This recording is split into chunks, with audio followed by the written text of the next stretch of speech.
کیا آپ جانتے ہیں وہ کون سا دن تھا جب 313 ایمان والے 1000 کے کفار مکہ کے لشکر پر غالب آ گئے؟ یہ 17 رمضان المبارک یعنی آج ہی کا دن تھا۔ 17 رمضان سن 2 ہجری کو بدر کے میدان میں حق اور باطل کا، ایمان اور کفر کا پہلا معرکہ لڑا گیا۔ مدینے کی ہجرت کے بعد بھی کفار مکہ کا مسلمانوں کے خلاف سازشوں کا سلسلہ ختم نہیں ہوا۔ مسلسل مسلمانوں کو کمزور کرنے کے لیے کفار سازشیں کرنے لگے۔ اسی دوران 2 رجب کو قریش کا ایک سردار عمرو بن مخزومی جو غلطی سے مسلمانوں کے ہاتھوں قتل ہو گیا، حالانکہ سرکار نے اس کا خون بہا بھی ادا کر دیا، لیکن قریش اس واقعے کے بعد اور زیادہ مشتعل ہو گئے۔ اسی دوران سن 2 ہجری کو ایک تجارتی قافلہ جو ابو سفیان لیڈ کر رہا تھا، شام سے مکہ مکرمہ جا رہا تھا۔ یہ قافلہ مسلمانوں کی توجہ کا مرکز بنا، کیونکہ اس قافلے کے ساتھ بہت سا مال و تجارت تھا۔ بعض روایت میں آتا ہے کہ تقریباً 50,000 دینار کے بقدر مالیت کا مال تجارت تھا، اور یہ سارا کا سارا مال مسلمانوں کو کمزور کرنے کے لیے استعمال کیا جانا تھا۔ سرکار دو عالم صلی اللہ علیہ وسلم نے اس قافلے کی خبرگیری کے لیے، اس قافلے کے احوال کو معلوم کرنے کے لیے کچھ صحابہ کو روانہ کیا۔ ابو سفیان کو مسلمانوں کے اس ممکنہ پیش قدمی کی جیسے ہی خبر لگی تو اس نے اپنا راستہ بدل دیا اور قریش کے پاس یہ قاصد کے ذریعے پیغام بھجوایا کہ مسلمان تمہارے مال تجارت پر حملہ کرنے والے ہیں۔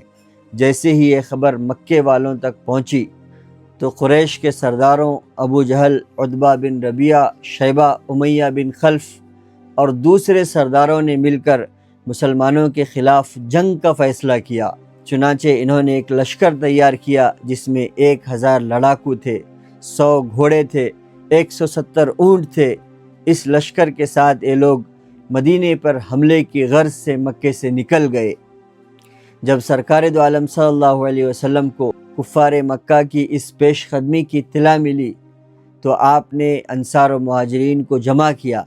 آپ نے صحابہ اکرام سے مشورہ کیا، کفار کے اس حملے کے جواب میں ہمیں کیا کرنا چاہیے؟ مدینے میں رہ کر دفاع کیا جائے یا باہر نکل کر حملہ کیا جائے؟ تو انصار اور مہاجرین نے یک زبان ہو کر کہا، اللہ کے رسول، ہم آپ پر ایمان لائے ہیں، ہم آپ کے ساتھ ہیں، آپ حکم کریں، ہماری جان بھی قربان کرنے کے لیے ہم تیار ہیں۔ صحابہ سے مشورے کے بعد تاجدار مدینہ صلی اللہ علیہ وسلم 313 کا ایمان والوں کا لشکر لے کر مدینے سے نکلے، جن کے پاس صرف 2 گھوڑے اور 70 اونٹ تھے، جن پر صحابہ باری باری سوار ہوا کرتے۔ ساز و سامان بڑا کم تھا، لیکن ان کے دل ایمان کی روشنی سے منور تھے۔ 16 رمضان کو سب سے پہلے قریش کا لشکر بدر پہنچتا ہے اور اپنی پسندیدہ جگہ کو منتخب کر کے خیمہ لگاتا ہے۔ اس کے بعد مسلمان پہنچتے ہیں، مسلمان بھی پانی کے قریب اپنے خیمے لگاتے ہیں۔ 17 رمضان سے پہلی رات اللہ کے نبی صلی اللہ علیہ وسلم اللہ کے حضور گڑ گڑاتے ہیں، روتے ہیں، دعا مانگتے ہیں، کہتے ہیں، اے اللہ، یہ مٹھی بھر جماعت اگر ہلاک ہو گئی تو اس روئے زمین پر تیرا نام نہیں لیا جائے گا، اے اللہ ان کی مدد فرما۔ اور اللہ رب العزت جواب میں سورہ انفال کی آیت نمبر 9 نازل کرتے ہیں، جس میں اللہ نے فرمایا، اللہ 1000 فرشتوں کے ذریعے تمہاری مدد کریں گے۔ یعنی اللہ نے جنگ شروع ہونے سے پہلے مسلمانوں کو فتح کی بشارت دے دی۔ کفار مکہ اپنے طاقت کے نشے میں چور رات بھر موج مستی کرتے رہے، چیخ و پکار کرتے رہے کہ ہم تو اس مٹھی بھر جماعت کو ختم ہی کر دیں گے، اب تو ان کا قصہ ختم ہونا ہی ہونا ہے۔ اور مسلمان رات بھر اللہ کے حضور گڑ گڑاتے رہے، اللہ سے مدد مانگتے رہے۔ 17 رمضان کے دن جب دونوں فوجیں ایک دوسرے کے آمنے سامنے ہوئی تو حضرت عمر کا ایک غلام نکلا، تو قریش مکہ کے لوگوں نے کہا کہ یہ ہمارے مقابل میں آنے کے لائق نہیں ہے، ہمارے مقابلے میں کوئی ایسا بھیجو جو ہماری طرح خاندانی ہو۔ قریش مکہ کی جانب سے عرب کے دستور کے مطابق انفرادی مقابلے کے لیے عتبہ بن ربیعہ، شیبہ بن ربیعہ اور ولید یہ تینوں انفرادی مقابلے کے لیے نکلے، اور مسلمانوں کی جانب سے حضرت حمزہ، حضرت علی اور حضرت عبیدہ مقابلے کے لیے نکلے۔ ان تینوں نے ان کا نام پوچھا۔ جب مسلمانوں نے اپنے نام بتائے تو کہنے لگے ہاں اب ہمارے مقابلے اور ٹکر کے لوگ آئے ہیں۔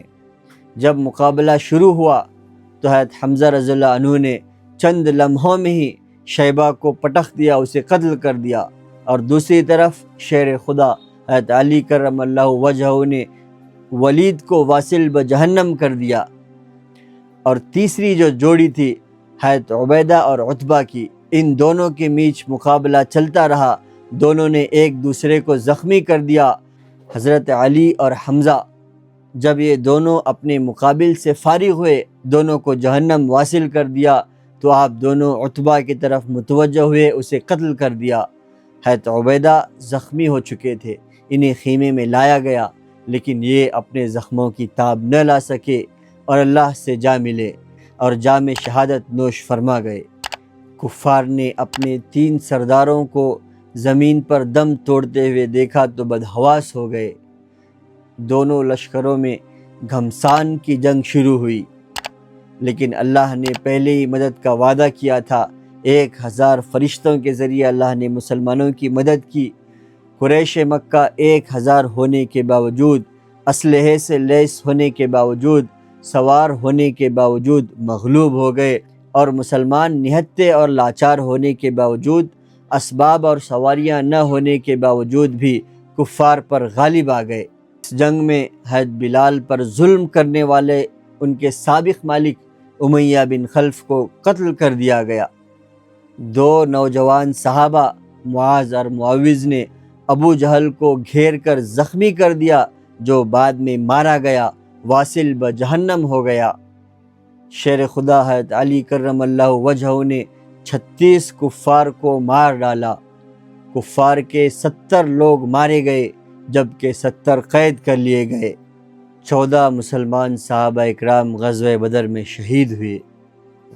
قریش کے بڑے بڑے سردار اس جنگ میں مارے گئے، بہت سارے سردار قید کر لیے گئے، اور جو قید ہوئے ان کے ساتھ حسن سلوک کا مظاہرہ کیا گیا۔ بہت سارے قریش کے سرداروں کو فدیہ لے کر آزاد کر دیا گیا، اور جو فدیہ نہیں دے سکتے تھے انہیں مسلمانوں کو لکھنا اور پڑھنا سکھانے کا حکم دیا گیا۔ جب انہوں نے مسلمانوں کو لکھنا اور پڑھنا سکھایا تو انہیں بھی آزاد کر دیا گیا۔ بدر کے معرکے سے ہمیں یہ سبق ملتا ہے کہ اللہ پر ایمان رکھنا ہی اصل طاقت ہے۔ اللہ پر اگر ایمان ہوگا تو دنیا کی کوئی طاقت آپ کو نہیں ہلا سکتی۔ اور دوسری چیز، بندہ جب اللہ سے مانگتا ہے، اللہ کے سامنے گڑ گڑاتا ہے، تو وہ اس بچے کی طرح ہوتا ہے جو بول نہیں سکتا۔ ایک چھوٹا سا بچہ اپنی ماں سے یہ نہیں کہتا کہ مجھے بھوک لگی ہے۔ ایک چھوٹا سا بچہ اپنی ماں سے یہ نہیں کہتا کہ اس نے پیشاب یا پاخانہ کیا ہے، اسے ٹھنڈی لگ رہی ہے۔ وہ بس اپنی ماں کے سامنے روتا ہے روتا ہے روتا ہے، لیکن ماں اس کے رونے سے سمجھ جاتی ہے کہ اسے کس چیز کی ضرورت ہے، اس کی ہر ضرورت کو پورا کرتی ہے۔ اسی طرح جب بندہ اللہ کے سامنے روتا ہے تو اللہ اس بندے کی ضروریات کو بھی پورا کر دیتے ہیں۔